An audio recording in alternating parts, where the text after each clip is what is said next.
person coming up? One of the earliest was J.A. Rogers. Why? Africa's Gifts to America. Yeah, hey, Africa's Gifts to America. World's Great Men of Color. World's Great Men of Color. Yeah. I mean, there's so many more. Sex and Race. Sex and Race. Nation That's a Knows very No Color important, Line. very important. Oh, collection. yeah. I mean, the spate of works that tumbled out of him is remarkable. But my connection is more personal. My uncle, who has since passed, my Uncle Book, and Rogers were porters on the railroad, and he knew J.A.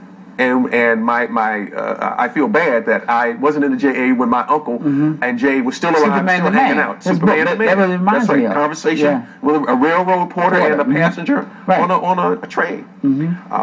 And he would tell me stories about Rogers and things that have, in the course of time, I think had much more of an impact on me now that I'm older than they were when they were first told to me.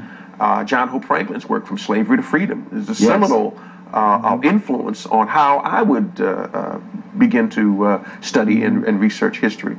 And so I owe it to so many people. Those who've written history, whether it's people like Du Bois or those who have written fiction and poetry. All of these things have sort of coalesced together to inspire and provoke and challenge me. So I guess essentially what we're saying is that everything's connected. Absolutely. Everything is, I mean, everything comes together. Whether we see it or not. It's not without, it's not by accident that in traditional African society and traditional Native American societies, frequently life is seen as a circle. Yeah. Okay. Life is seen as a circle. And so what we don't do here will come back to us. What we do will come back around to us as well. Again. And our ancestors understood that and encapsulated that folk wisdom by simply saying, what goes around comes around.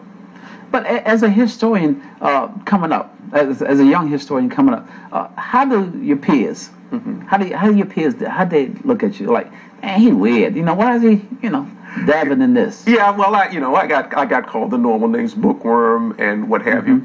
But as the young folks would say back in the day, there was one thing that's different than now, I think, and that is there was much more of a respect for books and for education.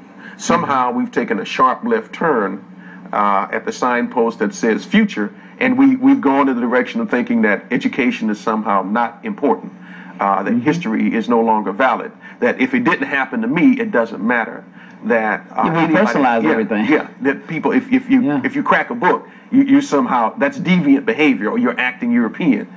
It's evident in schools nowadays. I mean, with the peer pressure and all that. I mean, if you're smart and get straight A's, you're some kind of nerd. That's right. That's right. Whereas before in our community, that was totally different. Yeah. And we can blame it on the so-called outlaw culture, gangster culture, whatever you want to put it on. The fact is that a race cannot survive and thrive whose heroes are outlaws, murderers, dope dealers, drug sellers, prostitutes, and folk like that.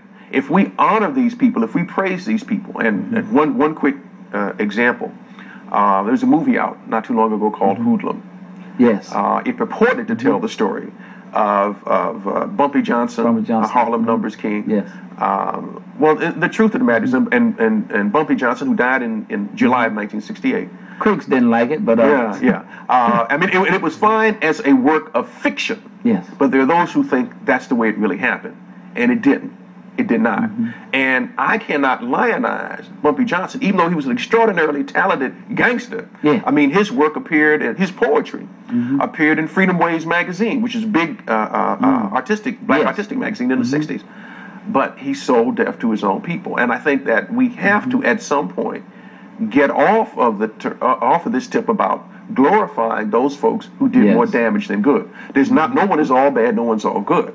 And you can, at the same time you're doing bad, do some things good. But if the overwhelming, I think, sum total of your actions is to bring death to the community, I think that's how you have to be judged, and I don't think you ought to get a cookie for doing that.